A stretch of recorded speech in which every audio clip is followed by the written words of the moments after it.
Okay, so I will start. First, I want to repeat what I described on Thursday. So suppose I have G acts on X, which is topological group, topological space. This is the standard notion of equivariant cohomologies. It is defined as the following way. We should first find a contractible space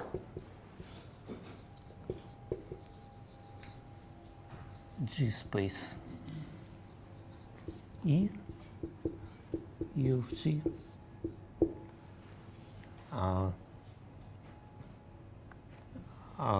contractible free G space.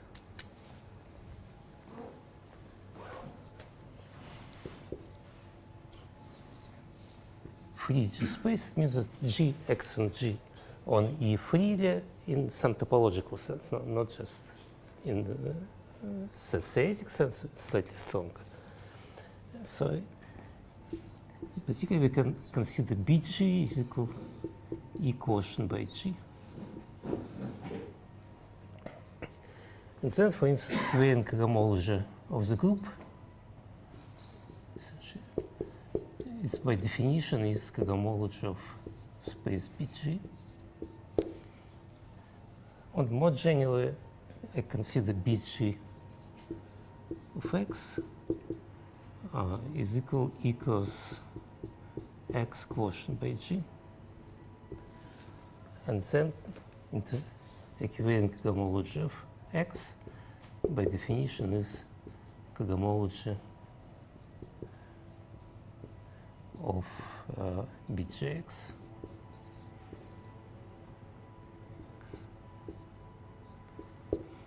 so this is based on the following general result theorem that spaces BG and BGX are defined uniquely up to homotopy.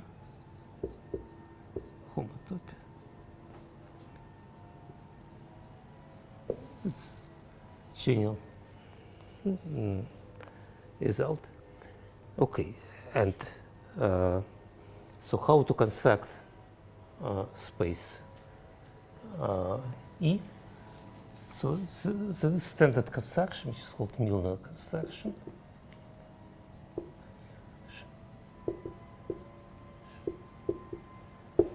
Namely, if you have any topological space, then you can consider simplicial set,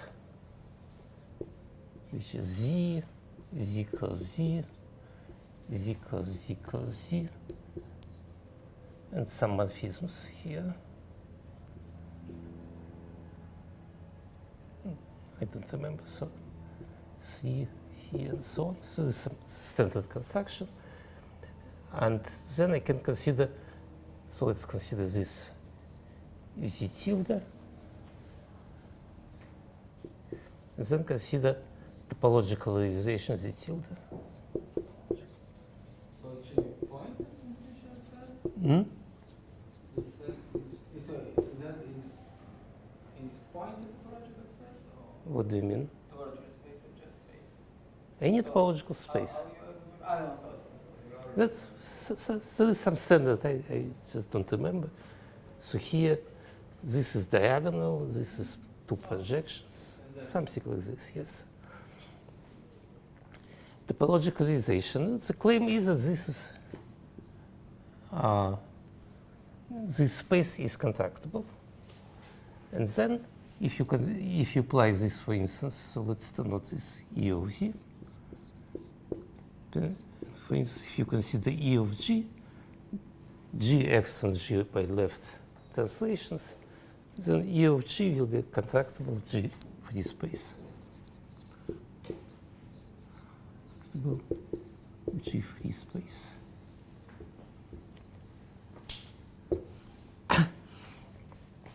And then you can take BG as a quotient.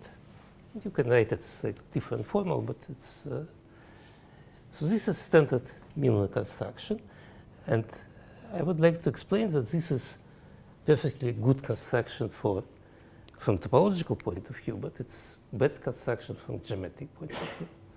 So now let me give you example of good construction from geometric point of view. Let's consider, for instance, G is equal C star. Let's consider the following space. Consider E to be V minus 0, where V is infinite dimensional complex vector space.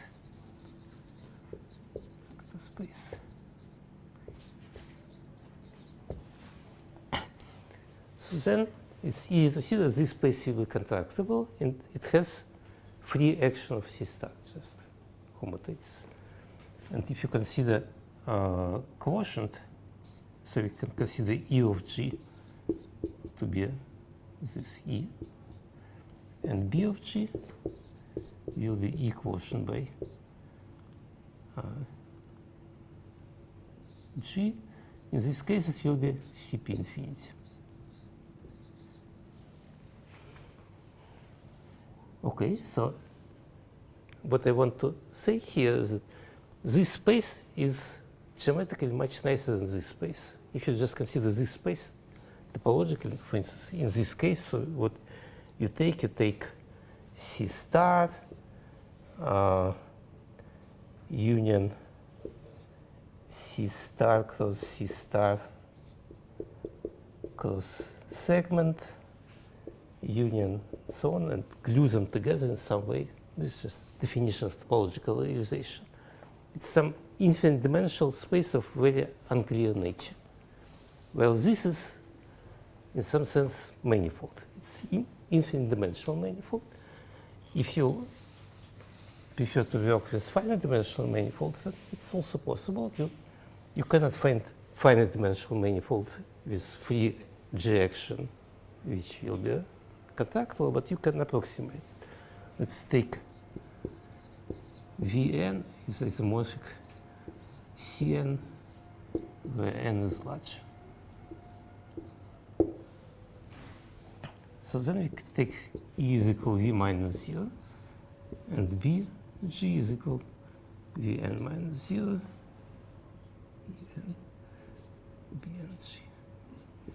En quotient by C star, so it is Cp n minus 1.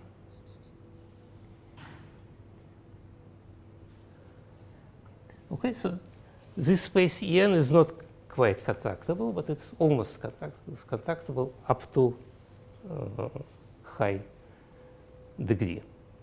First non-trivial homotopy group appears in dimension around n.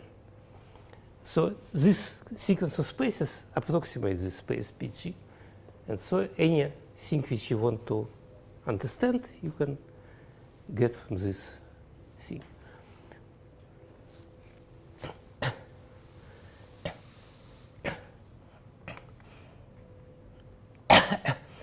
Okay, so let me, for instance, give some application of this thing immediate, which you cannot get from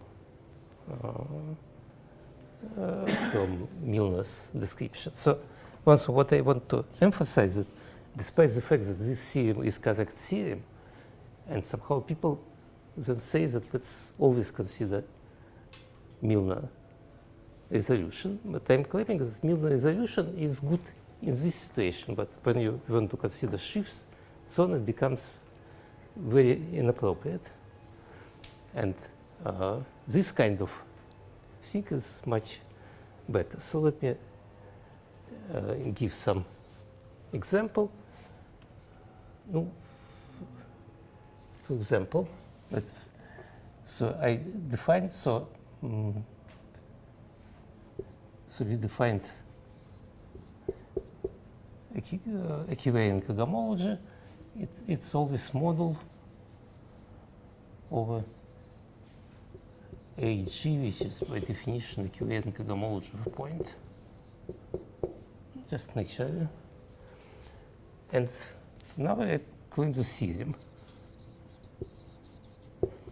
So suppose, for example, G is equal C star, or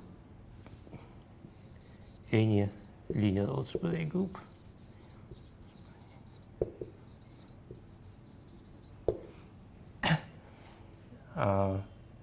And X is a smooth complex, smooth projective variety.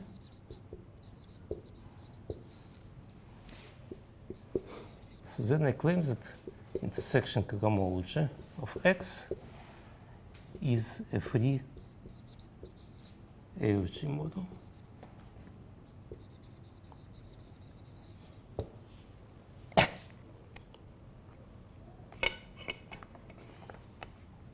Okay, so how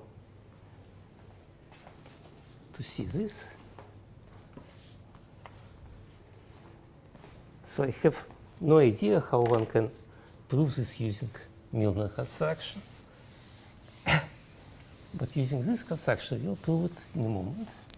Namely, so I will give the proof only for the group G equals C star.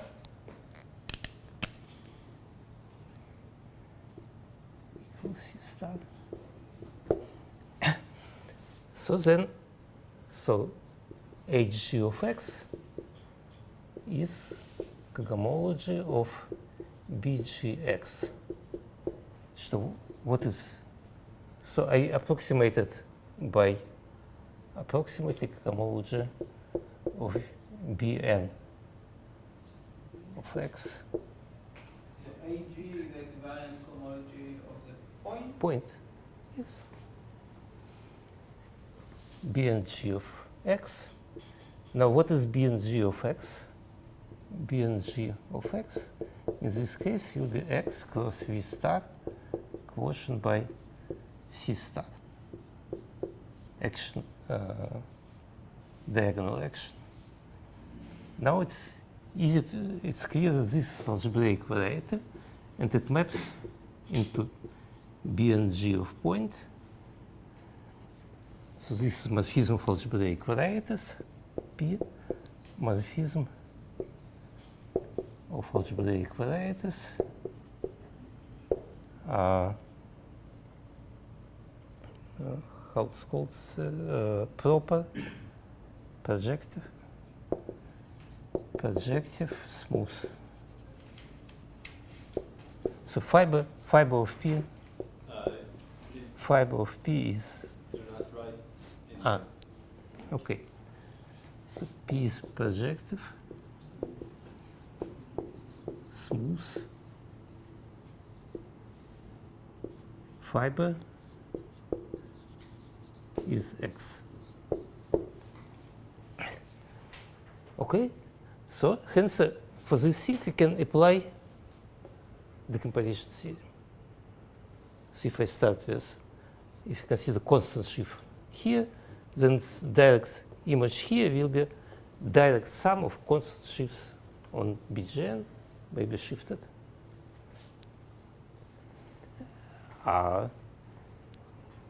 So, and then when I want to compute cohomology, I should take this direct sum and then push it to point. So then I will see that this is direct sum of several copies of cohomologies of B and G, maybe shifted. Okay, so you take the constant shift of B and G of X. Yes. You push it down. I will. The direct sum of Perverse sheaves on B. It's easy to see that in this case it will be sum of just constant shifts. Okay, so in this case I can easily explain this because this thing just has additional symmetry, just GLN of Vx here takes on the whole thing. Since our shift is invariant with respect to this action, its direct image also will be equivariant with respect to this section. Okay, so this shows this thing. So in fact, the same thing will show that I assume that X is smooth, but I assume that X is smooth just in order to have constant shift to be perverse. So in fact, if I consider IC shift here, then the direct image will be, so equivariant intersection cohomology are automatically free module over equivariant cohomology for point.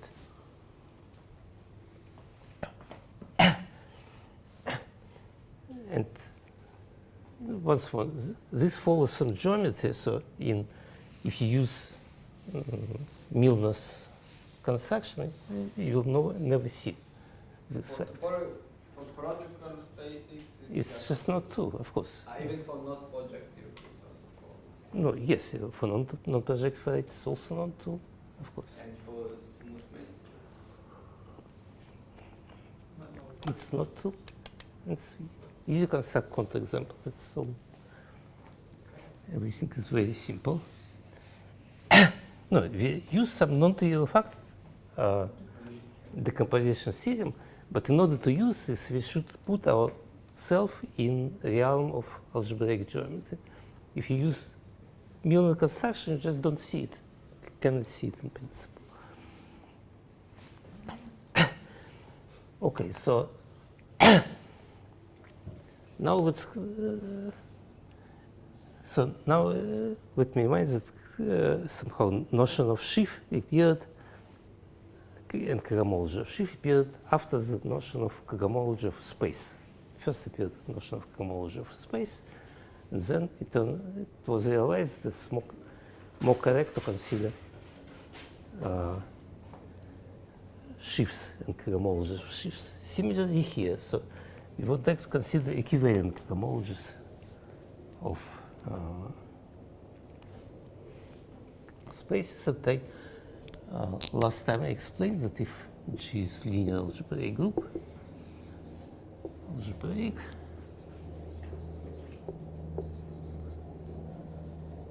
and X is G space, for example, algebraic G space. I'm interested in algebraic, but in principle, so that we can define the derived category dg of x. So I explained how to do it. So there is general definition, which is difficult to just with smooth resolution of x, which is very general but difficult to follow. And there is concrete definitions that you can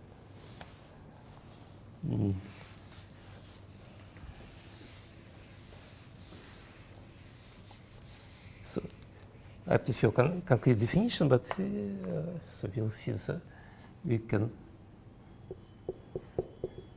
find G space E such that E is free, G free, and highly contractible.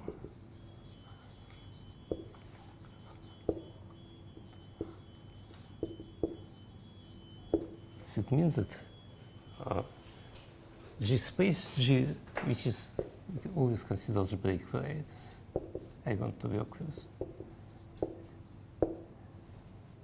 I explained how to do it. You just consider some vector space and delete some points where G is not acting free.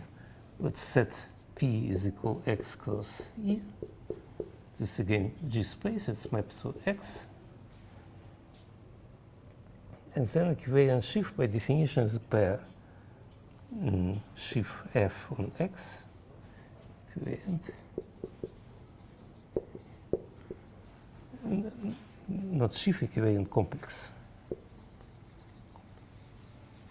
is a pair complex in the derived category of X, complex in the derived category of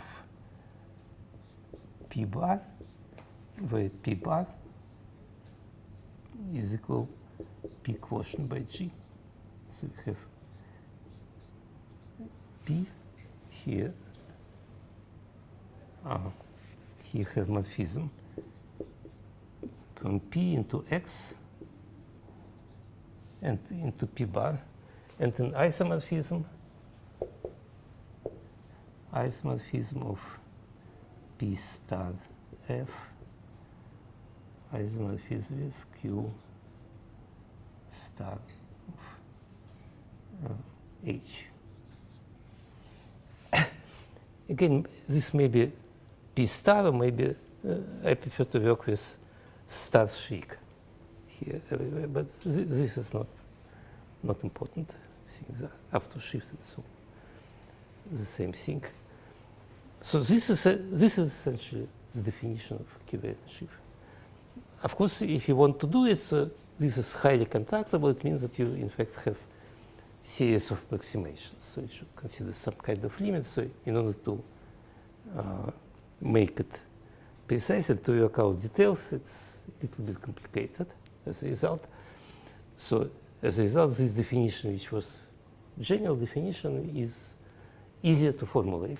But when we want to work with this thing, we'll always work with this kind of definition. Okay, so now next thing is that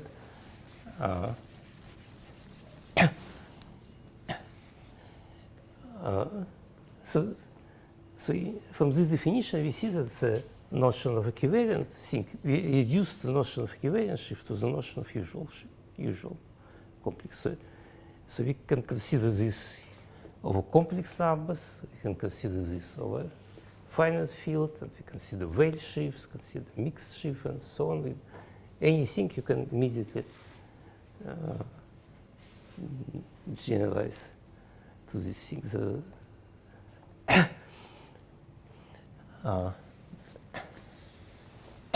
now there are functorial properties. If you have morphism xy, morphism y, morphism of G spaces,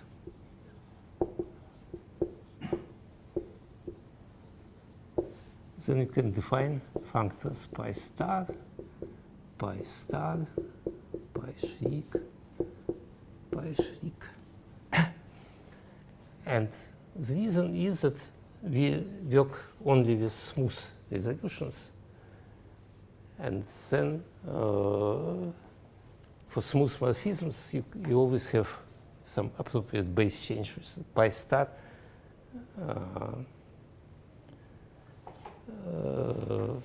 Has base change with upper shriek. So as a result, you just define this thing easier. For instance, for using general definition. Now, if you want to consider tensor product, then one should be careful, because here you have, if you have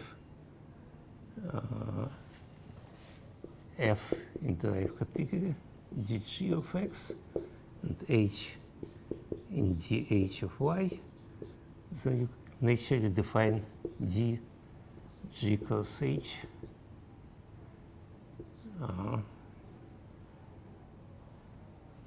this is f e of x cross y e tensor f tensor e.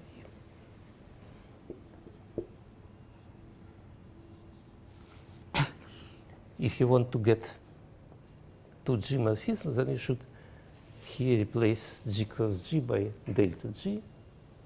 So hence you should have some factors. If H is G, then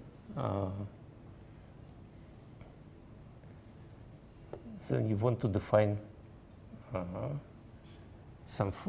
understand what is the relation between these derived categories.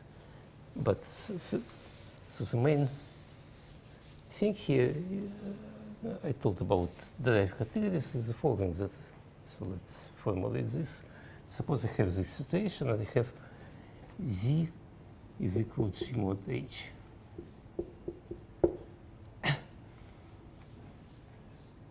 So then, so now we suppose we have a group and a subgroup. yes, suppose I have group and subgroup. Just general remark that in fact notion of subgroup is so-called incorrect notion. Correct notion is homogeneous space always, but okay. So let X be a G space, so G morphism.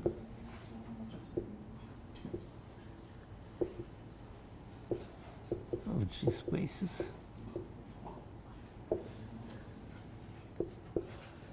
And X naught is equal P minus 1 of point Z naught corresponding to H. So then you have an equivalence that dH of X naught is canonically equivalent to dg of X.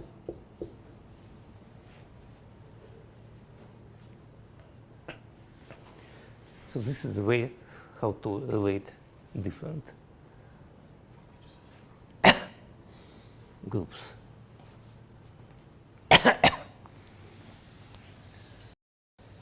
So also some general remarks that in fact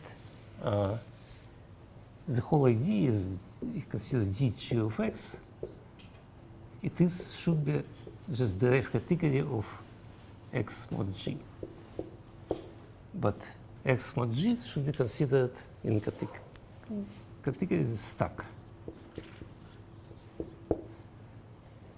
It's not a variety, it's a stack.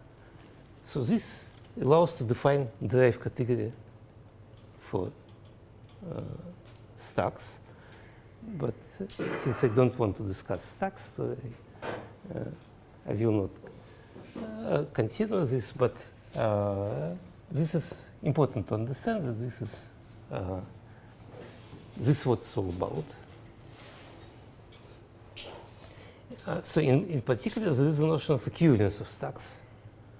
And equivalence of stacks equivalent stacks should give us equivalent derived categories. And equivalence of stacks is subtle notion. So no places. This is one typical example of equivalence of stacks. So in this case, just stack X naught mod H is equivalent to stack X mod G. That's why these derived categories are the same. Okay, so we define these functors. Now there is one more functor, is duality. dg of X to dg of Y, of X with the duality.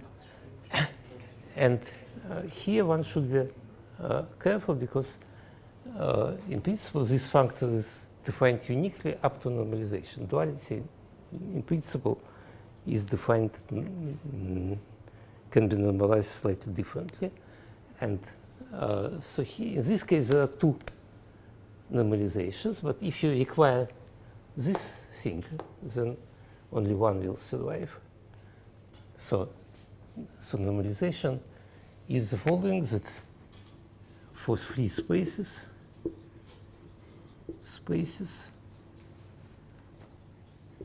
D is compatible with equivalence, so dgx is just equal d of X mod G. So here you have duality, and then you introduce the same duality here. And this uniquely defines for non-phase spaces. There is another normalization which you have dgx is mapped into d of X, where you just forget G equivalent structure. And dgx maps to d of X. D of X, yes, you're correct. And you can require that duality is compatible with this thing. It will be the same duality, but shifted, somewhat shifted, twisted, some. By dimension of G or something? Shifted by dimension of G and by orientation shift of G. So some simple-minded thing.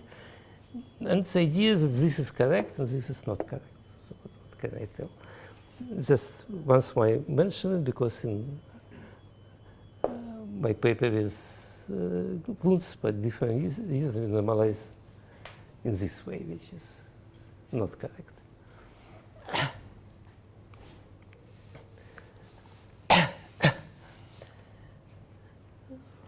Okay, so now I want to say, so what is the structure of this cohomology ring? So the claim is that suppose I have considered G is equal C star. Then this cohomology ring will be, so consider coefficients field K of characteristic 0.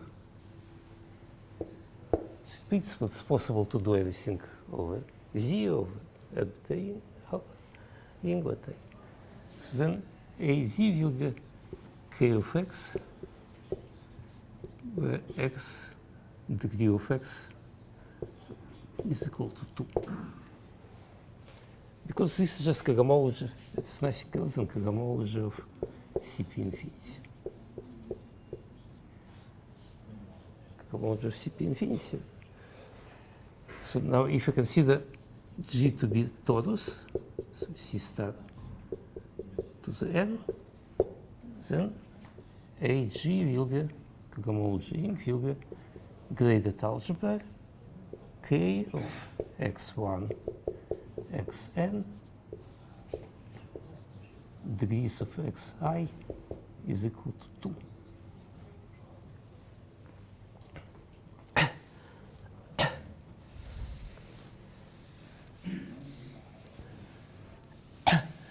So now one can show that if G is a connected linear algebraic group,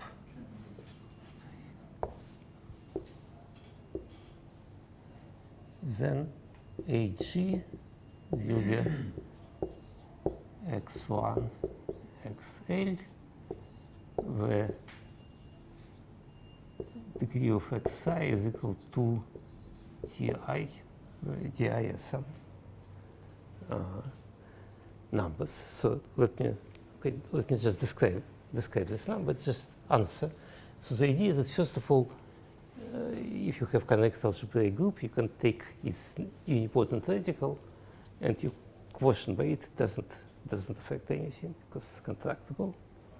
So, which is not quite correct. This doesn't affect anything except duality. When you consider duality, then the shift by dimension of the group, dimension of the group. So we can assume that group G is reductive. So for reductive groups, there are these numbers di, which are just, I remind that you have Cartan algebra, you consider polynomial functions on Cartan algebra, W invariant, and this will be polynomial algebra in some variables of graded polynomial algebra, some variables xi of degree di. So these are these numbers di. So Same algebra, right? yes, this is the same algebra. The only thing that degrees is multiplied by 2.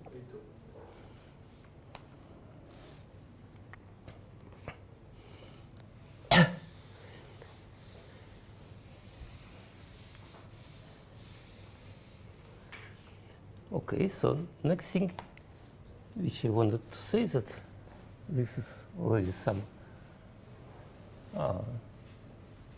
non-trivial theorem which describes what is AG No, not how to describe DG of point.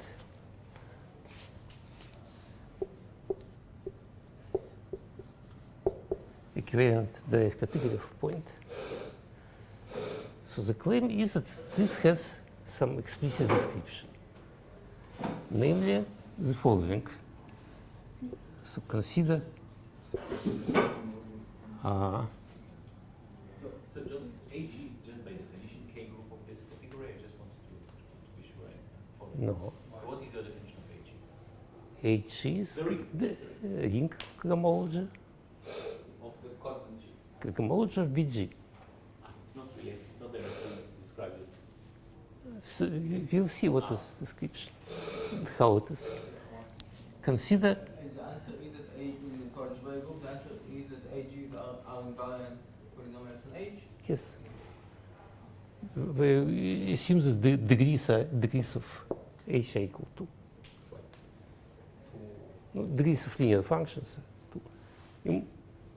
Grading is DI.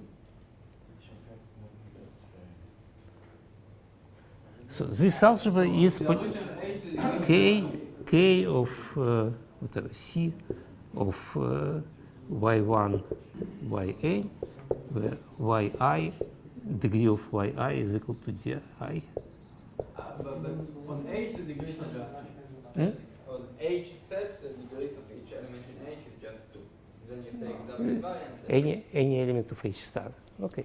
H star is just Yes. Consider DG algebra A, which will be just A with zero differential. So DG algebra is it's a graded algebra. So DG means differential graded. So G means graded.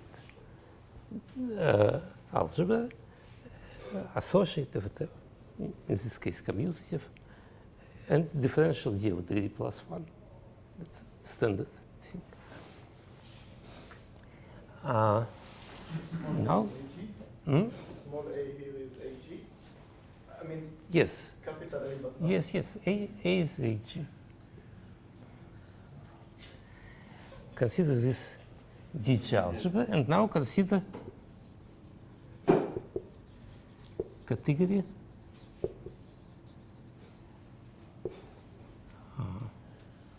C of DG A models. Let's consider finitely generated.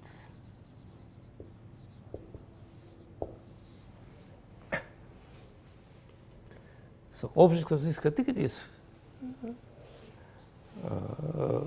graded A model which has differential which is compatible with this differential, but in this case there's no no, there is some condition, okay, but it's some kind of trivial condition. And just this, in this case, that means the differential is A linear. So each of these things is by itself also a complex over K. So there is a notion of quasi-isomorphism, for example. And then we consider category C modulo quasi-isomorphism. Or it is, as usual, it's better first to pass to homotopy category and then consider quotient by quasi-isomorphism. Just like, so the claim is that this will be, so let's denote this D of A, this category. And the claim is that this is equal D of H. This is natural equivalence of categories. In what generality it is to it? So for any topological group or it's No. I don't know what general topological group. I have no idea. And look, for this, in Milnor generality it's not so. hmm? In Milnor generality this is not so. I don't know what is Milnor generality. I don't know how to define this. how to define, okay, I don't know. Oh, why not? Okay, so, okay, so now, but let's see, for example, for C star, what all this means, why it is reasonable, why it should be. So we consider, for instance, consider group G is equal C star. So what you should do, you should consider just derive category dg of point consists of, just consider bg and consider derive category with constant cohomologies. Consider sheaves on bg such that cohomology is constant sheaf. So what does it mean? So you have, what is the example of this? Example is constant sheaf itself. And so everything is generated by this constant sheaf. And what are morphism of this constant sheaf? Morphism of constant sheaf by definition is cohomology into shift constant sheaf is by definition cohomology of Pg.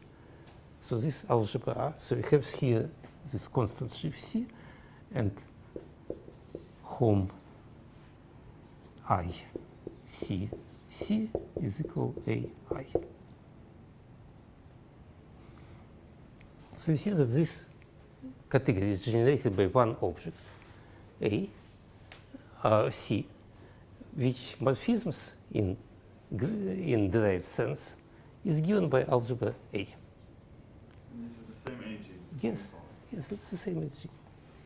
Morphism derived sense is morphisms are just one-dimensional, but morphism to shift in the derived Yes, category. in derived category it's equal to this. Okay, so and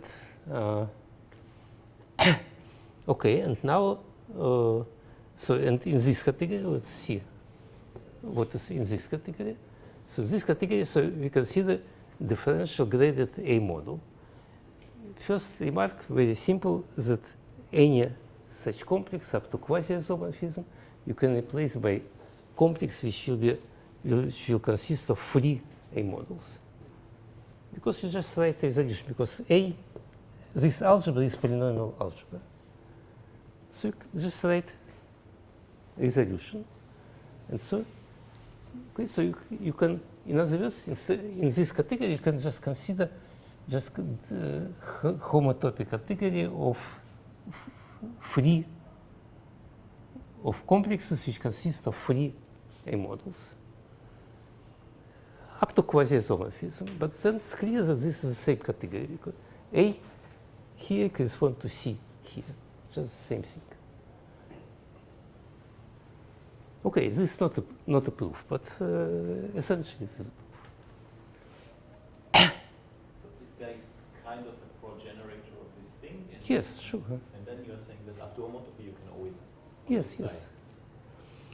Okay, so now I want to make some historical, I don't know, remarks. People often work such. You have A is DG algebra. You consider here category of DG models. And consider derived category. The problem is that, so in most books, if you write that they work always in case of this DG algebra is negatively graded. Why? Because they want to be able to construct resolution. They construct resolution just on the left. So if algebra is not negatively graded, then it's difficult to construct resolution. But in our case, algebra is very special, it's polynomial. Because this polynomial, it has finite cohomological dimension, you can just construct a resolution always. No problem. Just for, if in case when algebra is not polynomial, then it's technically, I don't know, maybe it's possible to work, but you can just see in most of textbooks, they consider case when it's negatively graded because of this technical thing that they need to have, in order to compute anything, they need to construct resolution, and you cannot construct resolution if it is not negatively graded,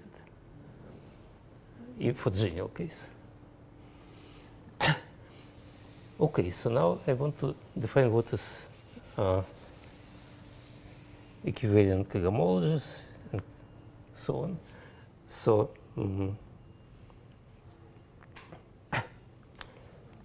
so for instance, suppose I have X just a subtopological space, or algebraic variety, it doesn't matter. F is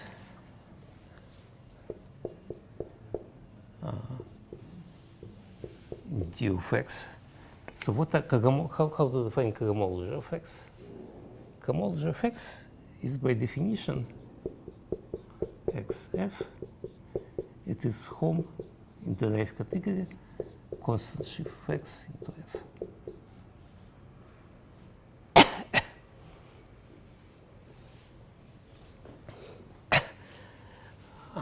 Now let's try to do the same in our case, but let's remark that when you consider Hom in the derived category, then you can define Hom, but more correctly always is to do the following. If you consider some kind of, it's not inner Hom, it is,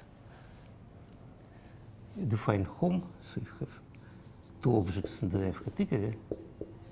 You define Hom, which is in the derived category of K, which is a complex. You define Hom as a complex of modules up to isomorphism. And then you can take cohomology of this complex, it will be this. What is K again? Sorry. K is field. We are working over the field. Okay, so so the idea that it's rarely mentioned, but that's really you should always think in this way. That it seems that you consider Hom and X, whatever, of two modules in the derived category, but it's always better to think about this, that you go to category of complexes and then take cohomologies. So similarly, in our case,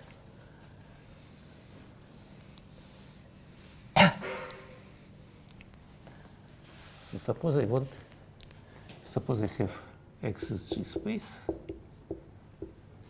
and I would like to define equivalent cohomology of, so F is in dg of X. I would like to define equivalent cohomology of F. So this will be Hom in dg of X, constant shift of X into F. But it is better to interpret this slightly differently, namely, first of all, I have morphism P from X to point. Then I take P star of F. It lies in the derived category of point, which I understand already. And then I consider, in this thing, I consider Hom constant shift point in P star F. It's clear that this is the same thing, because this Hom you can write, you can lift this to X and you'll get constant shift on X. So, but it is better to understand that this cohomology is constructed. First you have this geometric operation going from X to point, and then you do something over point.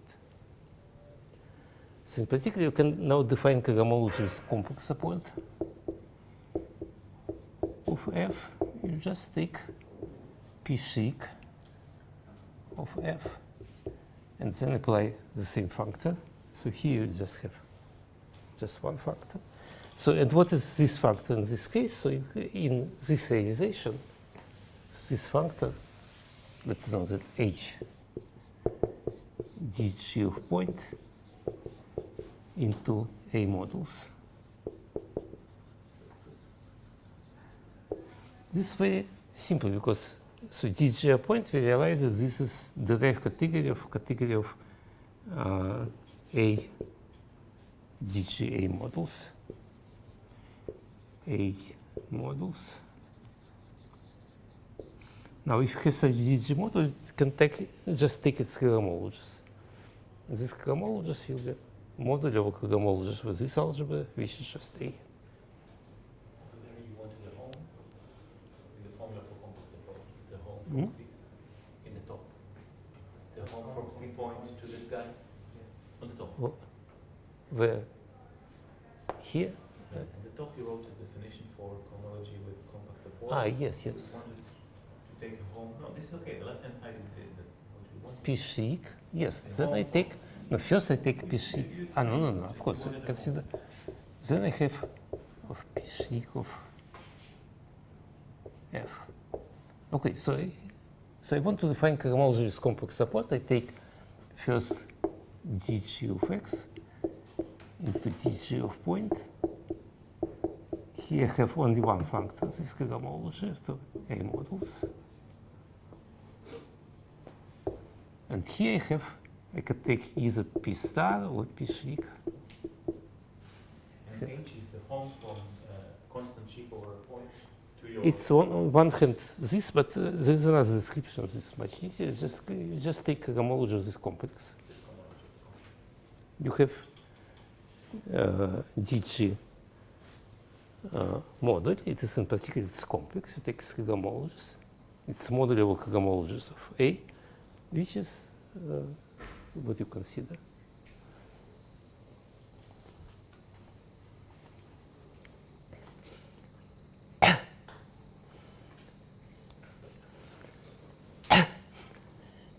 Okay, so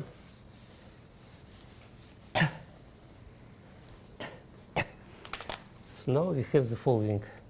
So the theorem that if X is, so G is linear algebraic group. Another question, sorry about. Yes. Before you explained that this really, this functor home considered as a home from Cx to F is really just a shadow of the inner home.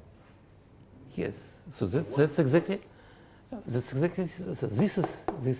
It's not inner home. It is, I don't know, some enhanced home. Okay. So this is enhanced home. It's better to stop in there. Yes, That's what it's you're saying. better to stop better here. there. So the idea is that in fact in most cases it's better to stop here, and then you can read off.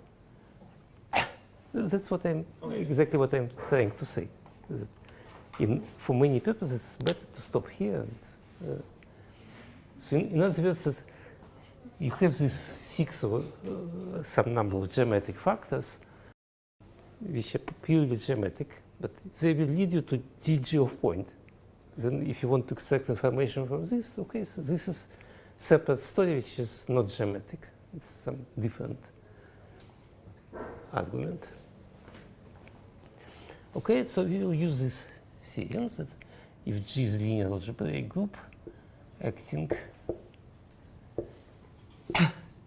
on projective complete okay, projective variate X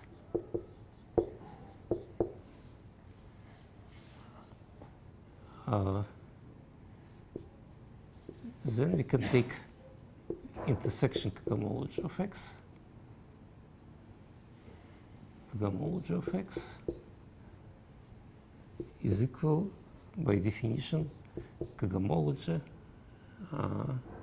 or of intersection complex of X. And the claim is that, so this by definition. So the claim is that in this case, EH of X is a free HG model.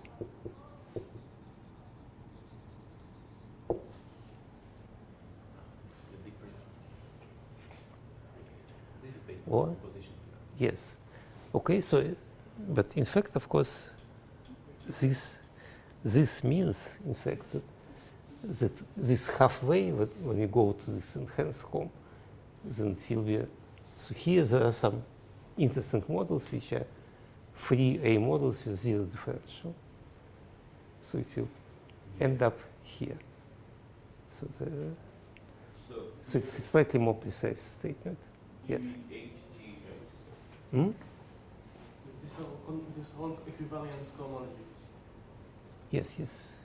I see. G. Yes, equivalent intersection cohomology of X is a free H model. Okay, now what I want to do is to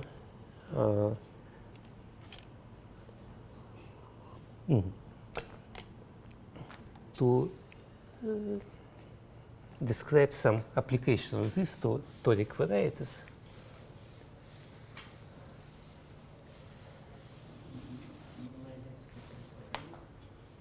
Okay, so let's make break for 5 minutes.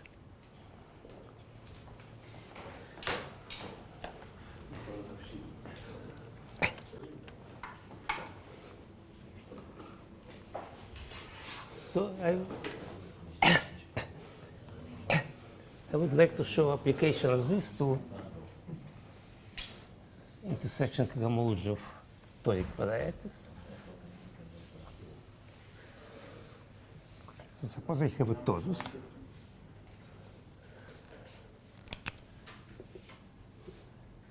T torus.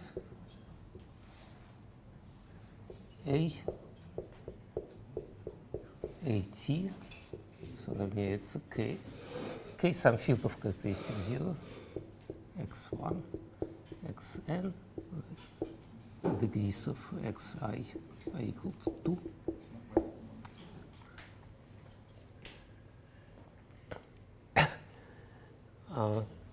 Or more precisely, let's, yes, so this is, so xi in fact are quotients on Lie algebra of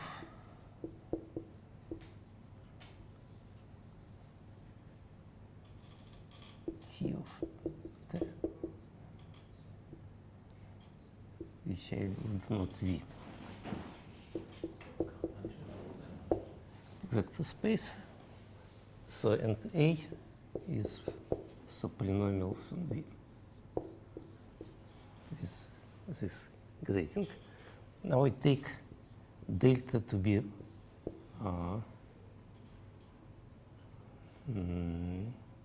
polytop in convex polytop in V star.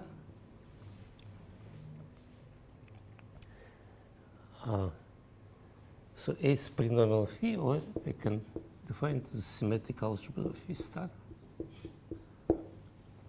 The moment torus doesn't act anywhere, or what is torus for you? Just CM Yes, so I fix some period in V star with integral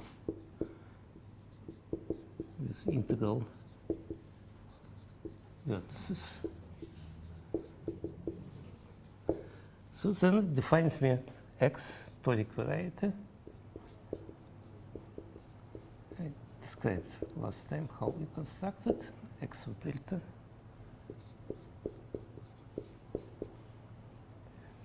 Toric variety, and I would like to tell something about cohomology of this, intersection cohomology of this toric variety, how to compute them combinatorially in terms of delta.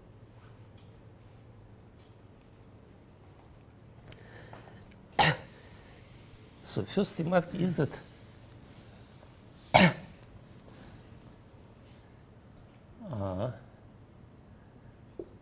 IH of X is a free A model.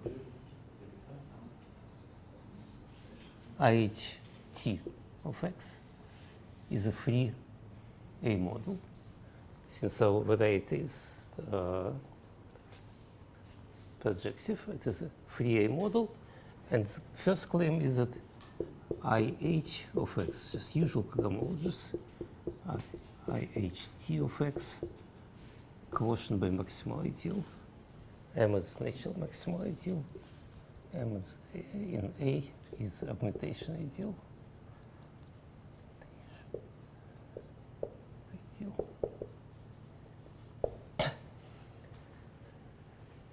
So in some sense it is the same to compute intersection cohomology, equivalent intersection cohomology, usual cohomology.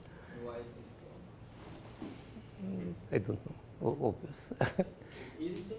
Yes, it's easier. No, I think that what is easier that always you have here you can consider the quotient by M. Of course, you should consider this in derived sense, but since this free A model, it doesn't matter. M here is the idea generated by positive elements. Yes. We need it. Okay, so this I can leave as an exercise. So for any X, Just by definition to do it? If it's not projective, it's still true if you interpret correctly Yes. the quotient. yes, of course. If you interpret this in derived sense, then this too. Okay, so we'll compute this thing. The claim is this is much easier because this space has much more structure. That's my main thing. When something has no structure, it's very difficult to compute.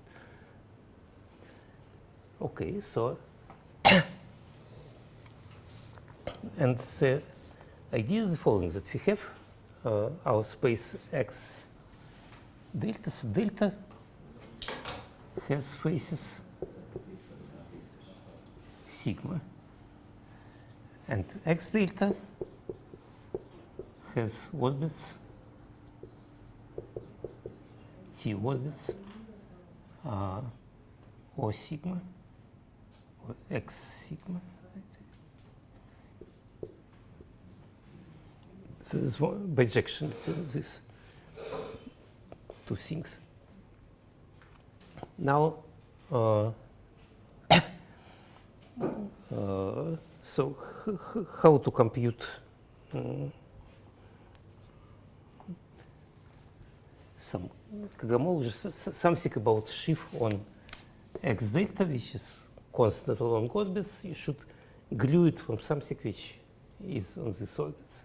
So you take, you have F is on X, then you take J sigma star of F, and J, consider J sigma shake of this.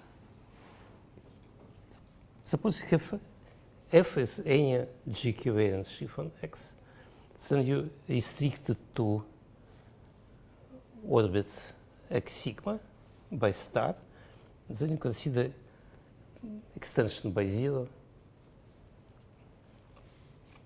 and F is glued from these things, let's call them F sigma. Now, if I want to compute intersection cohomology or anything, so it means that I consider P projection P X as a point. I want to compute P star of F or P star or P shake. In this case, it is P shake. So you see, here there are two. The idea is that there are two possibilities. You can either here use shake and here star, or vice versa. So, but one should be consistent. If you use this, up we have star, then here we have shake, so then here we should consider pi shake of F. So for compact it is not important, but for other things still be important. And then, so hence P P shriek of F is glued from P shriek of J sigma star of F. So you consider G sigma star of F, then you push it to X and then push it to point. Should be exact. Hmm? Glued in the derived category. Yes, gluten derived category. Okay, so now I will, so far I just say glue, but I will then write down what does it mean precisely. Okay, so now how to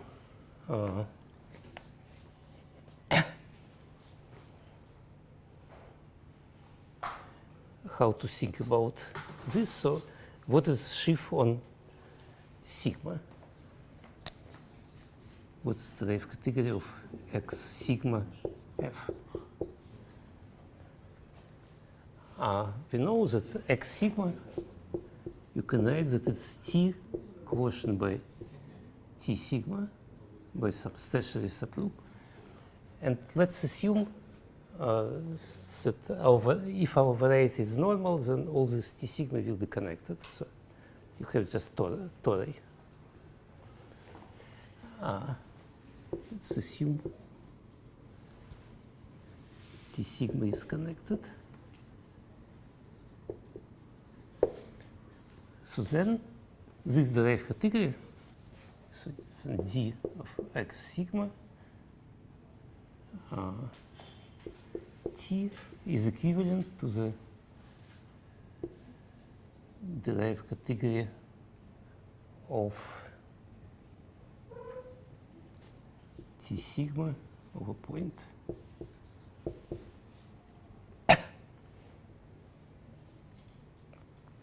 So each of these things, in fact, lives in different categories. So now let's look what is this. So the claim is that what is A sigma is equal to AT sigma is the following. You should take A quotient by subspace generated by sigma.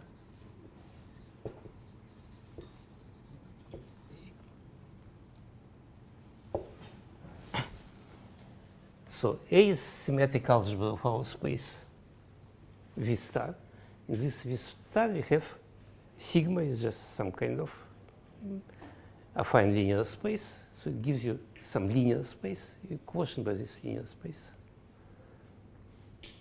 So that's not subspace generated by sigma, you mean probably something else. You mean, Right. you mean some polynomials or The ideal is the ideal of functions here or what? no. You restrict So- No. So you have sigma. sigma. You have A is polynomial. A. No, F is not polynomial. A is symmetric algebra of V star. So it's just generated by elements of V star. Consider ideal generated by elements of sigma. Ideal generated by sigma. Yes. Sigma is the name of no? Sigma is a face, yes. Sigma is phase. It is some kind of linear subspace. It's not quite linear. You could V of V push. star. Hmm? Sigma is facing V star. Yes, we are working with V star. These are symmetric algebra of V star. Oh, so you quotient out by Yes. Okay, so hence we have the following. So you replace our F by a collection of objects in this derived category, just Yes. DG modules over this Yes. guy. With some compatibility. Yes. So now the claim is that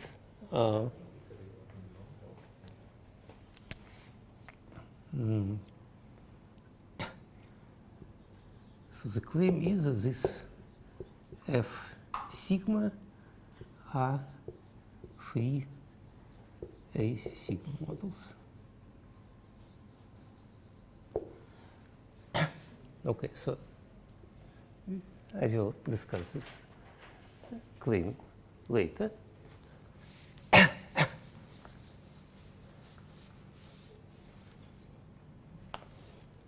So can you, before explaining the claim, just explain why it's not Hmm? clear? Why isn't it clear from what you already said? No. Because I'm I just say that F sigma, so far F sigma is just elements in this derived category. F was a constant sheaf or not? No. F is, no, excuse me, you're correct. F is intersection cohomology sheaf. If F is intersection cohomology sheaf, is IC sheaf, ICX, then, so this is non-trivial statement. If X is smooth, then all the problem is rather simple, yeah? Then you don't need all the stored varieties. Okay. No, this is not correct. Not correct?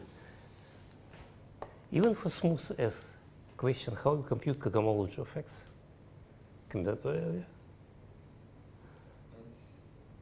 It's not completely the clear. same. It's not just a sum of cohomologies of each of the starters. No, definitely not. Because there is some spectral sequence which connects them. It's not that it follows from the composition theorem that there is no. No. This is no. So in fact, from some works of Delin, you can deduce using some kind of Delin cohomologies. You can use some spectral sequence that generates, so you can in fact compute it somewhere, but it's not easy. Okay, so but let me. Can I Yes. maybe clarify the question? Yes, sure. So, as far as I understand, the way to transit from dx sigma t to dt sigma of point Yes. is by taking push forward the global sections. Not quite. No. We take this equivalence of categories. Yes, and this equivalence is given by the push forward from No. d sigma to point. No. Hmm? No. No, it's I don't disagree because our orbit is not contractible. I So see. push forward is. I see. And so there's this non-trivial map from dt sigma of point to dt sigma of point. One is this equivalence of one is using this equivalence of categories, and the other is the push forward, and this is given by some tensor with the cohomology features of the orbit. Okay. Yes, I don't want to.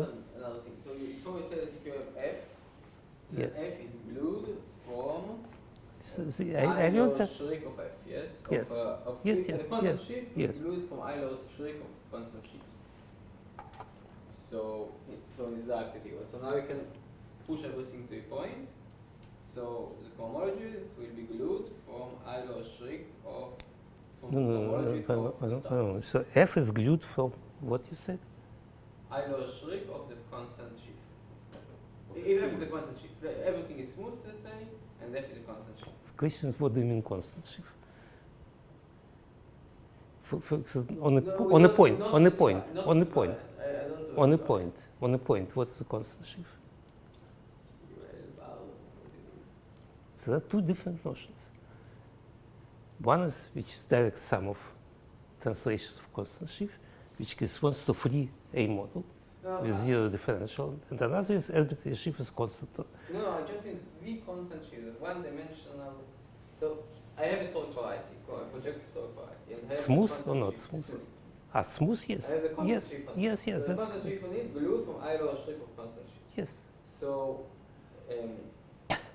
when I do Eiler's Schrick, the cohomologies of the torque Yes. variety are glued from cohomologies of each of Yes, the sure. So the Gaussian groups are going to be Yes, sum. yes, sure. But you have purity, yes, or you don't. So the constant shift, when you push it to a point, it's a projective smooth map, it's pure.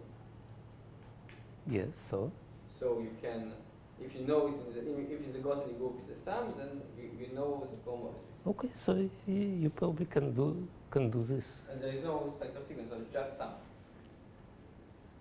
No, but It's everything degenerates. no. What do you mean pure? You should. So you could do it over finite field, over complex field. But the You can answer do will it be the using same. Hodge. It's different.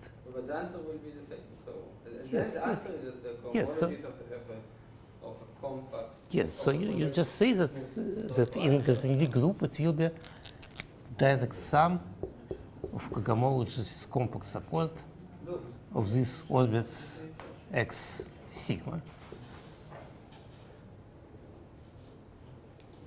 Yes, so this cohomology of x is equivalent in gradientic group to direct sum of this. This is easy to compute because these are tori. So you can describe this in gradientic group, and then you say that if you have points over finite field, it will give you the answer. This is one of possibilities, yes. But today you don't use finite fields at all? Okay. Apart from decomposition. I don't. No, No, I will use the composition theorem, which is this freak the fact that it's free. yes. So the fact that these models are free is would follow some version of the composition theorem. Okay, so now when we said that it's glued from these models, so what does it mean? It means that you have series of exact sequences. So somehow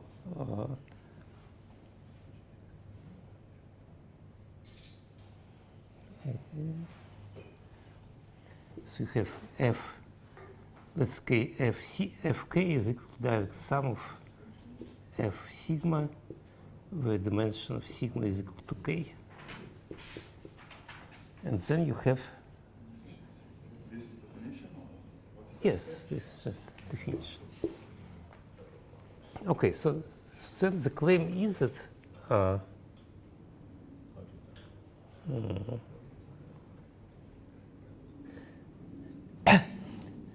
okay, so there exists some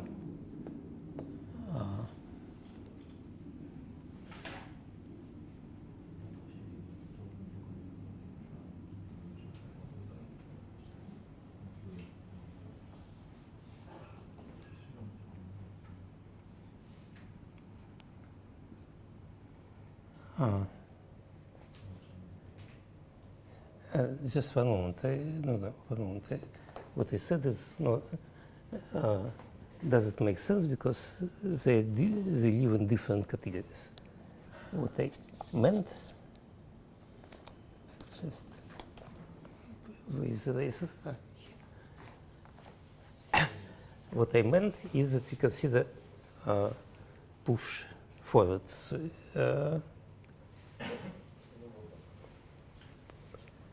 so P shake of F sigma. So then the claim is that you have the following. Can you remind what f sigma is? Because I thought it lives on x. Sigma is one of. F sigma. I So remember F sigma? There is a j sigma from x sigma to x. Yes. We take x and then we take it back here. With Yes. the trick, and then we push Yes. to x. Yes. So f No, sigma no, no, lives no, on no. x. F It does. sigma- You can push it and not push it. Does Since- yes, yes. Since we use the notation f sigma for something else, please tell what you mean now. Okay, so let's do it. So you have F.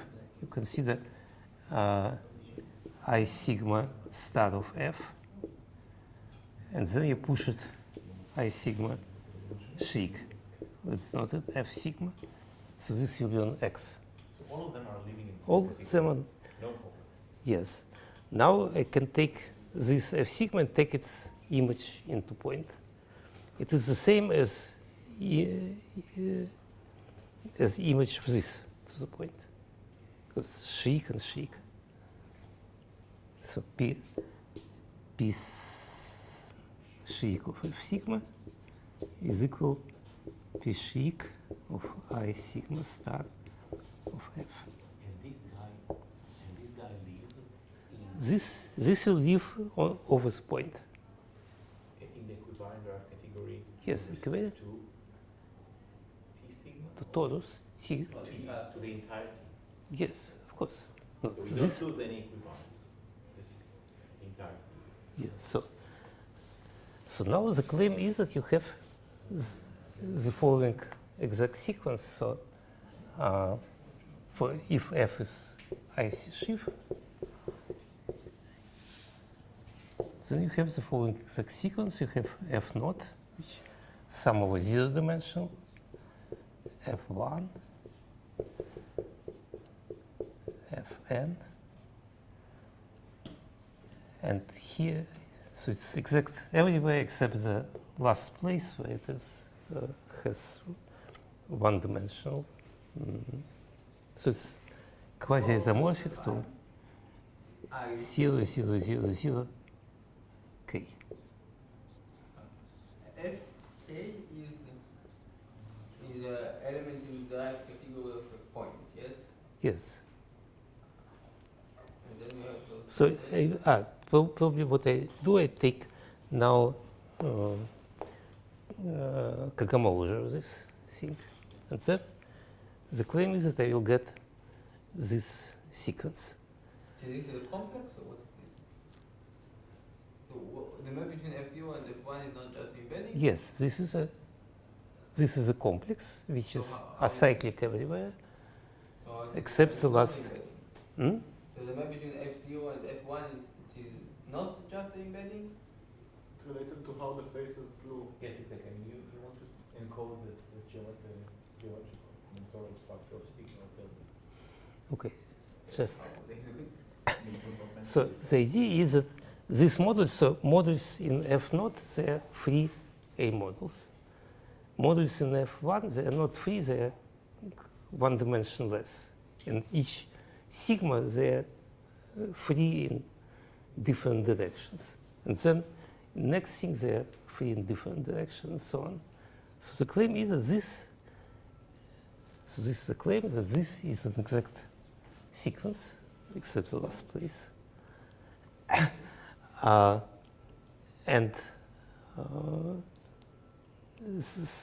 on the other hand, this exact sequence, this complex represent, so if you consider this complex, P, then this P is intersection cohomology of equivalent intersection cohomology of X.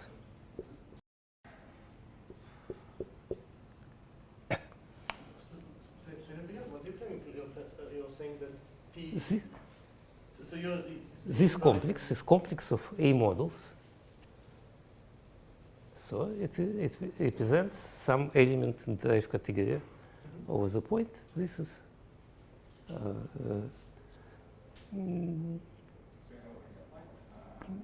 this is just exactly intersection. So in other words, this is just direct image of intersection complex on X to point. So that's something you're saying that for all tori, the intersection cohomology is always just K?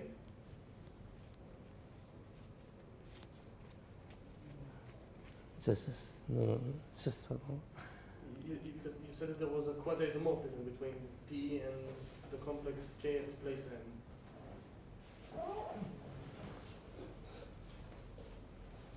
That sounds like.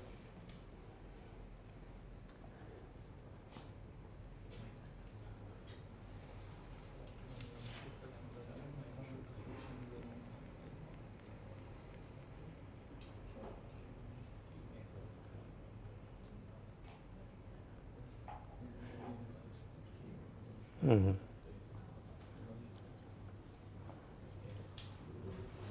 No, okay. So yes. So this thing is correct on X. So on X you have this kind of sequence. When you push them to the point, you'll get so on X.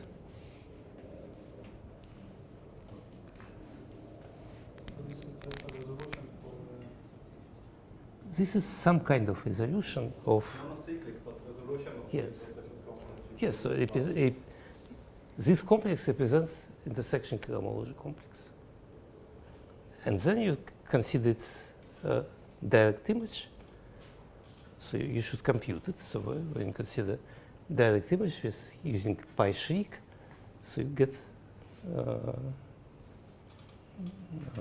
the previous formula was correct. I mean, there is no Yes. fish rate. Yes, this is in d of x.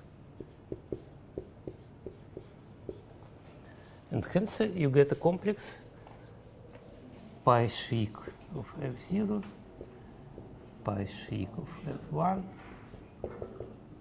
pi shriek of fn is equivalent to intersection cohomology complex of x. Probably shifted by something. Maybe yes, maybe not. I'm not sure. Okay, that's too much to ask. The K should be downstairs. There's negative cohomology degrees. Yes, and and now it's on the top, so it should probably be shifted by 2n. It should be shifted. I think it should be shifted by n, because the idea is that when you consider the section cohomology complex, there are two conventions.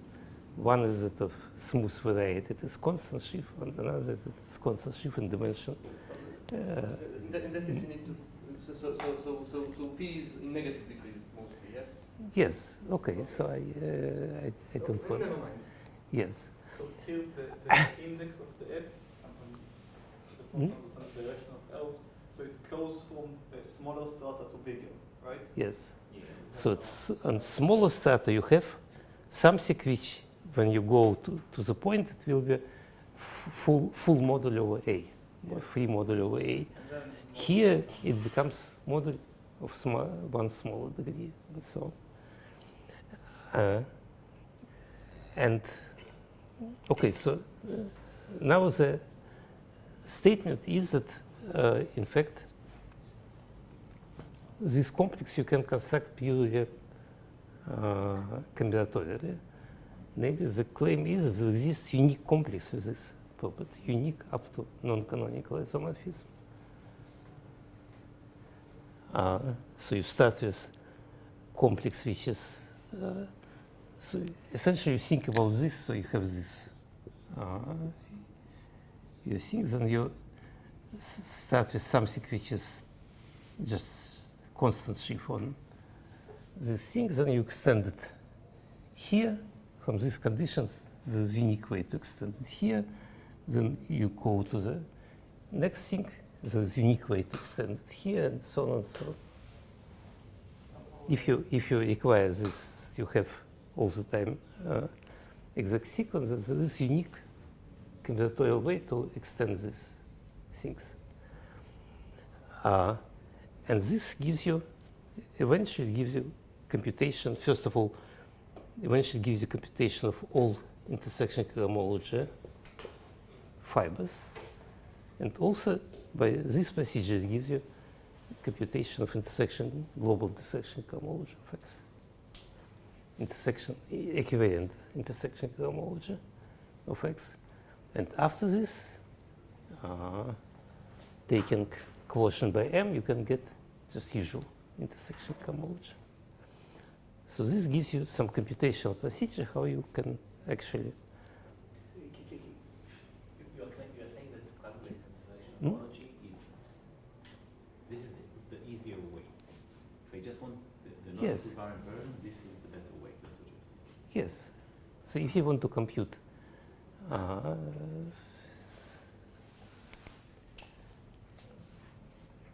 this complex, so there is a unique complex satisfying some properties, but yes.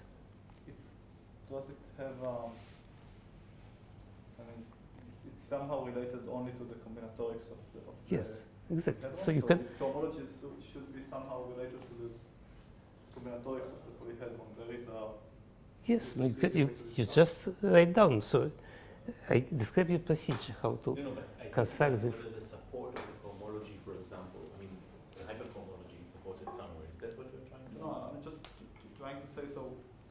I just thought formula is very similar to it. This F, doesn't it just give us an immediate formula, for example? By means of In some sense, okay, I don't know. So I something consider with this name, kind some of, cohomology this is some gives kind of some- formula. So once more, so you, now you can, so the following procedure how to compute, yes. I do not understand something here about this procedure. Yes. As far as I understand, this complex F0, F1, etc. lives in the equivariant derived category of X. before the T shrink? Before the T Yes. shrink, Before the Bishop. Yes. And so, okay, so it is, so I don't, and this is a very mysterious category that I don't really know how to compute in. So I don't understand why is this computation? How do I, in what sense is this something that is a procedure? I don't understand the procedure here. So, okay, it's just, it's problems I don't quite remember. So the idea is that you,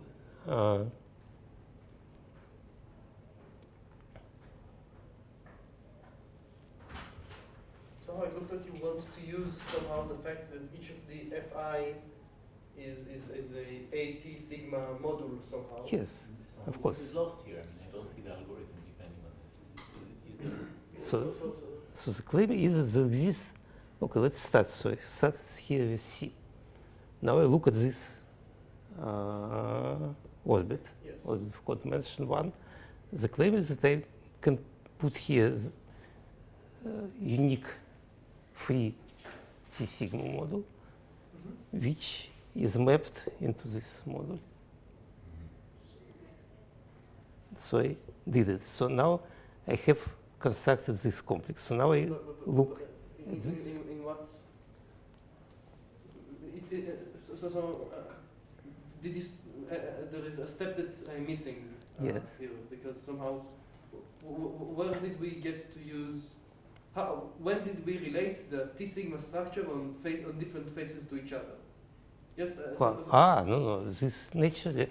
So if sigma, Yes, but why is this sigma less than tau, then you have naturally morphism from A sigma to A tau? to A tau.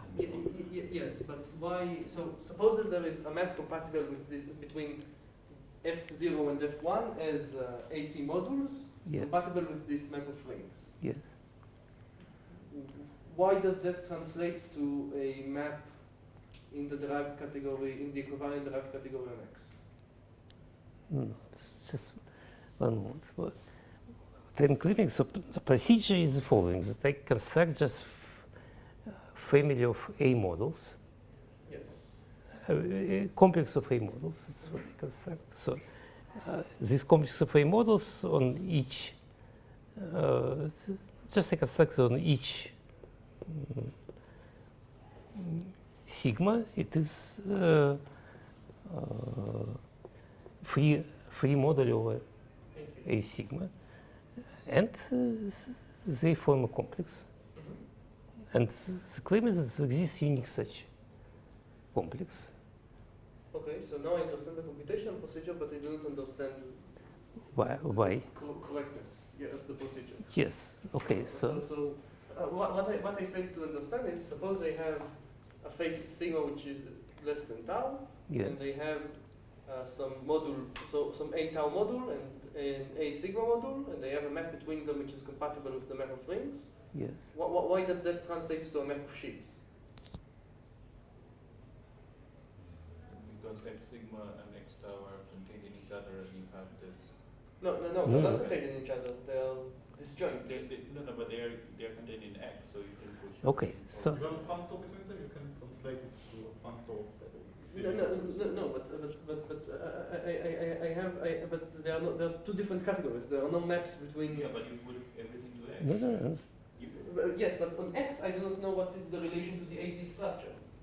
I don't know that the AT structure on different strata are compatible. No. So, okay, let's see. Forms a subcategory. So here you have.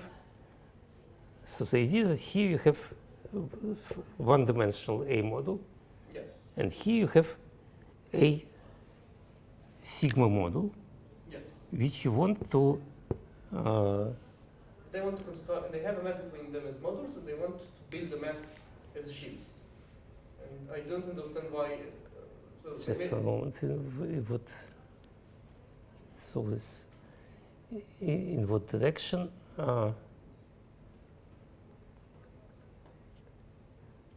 This is last one. So I want to construct from here to here. So the claim is that I can construct here only one free model, which is mapped into this thing accordingly. Sorry, I do not. Okay, so I'm.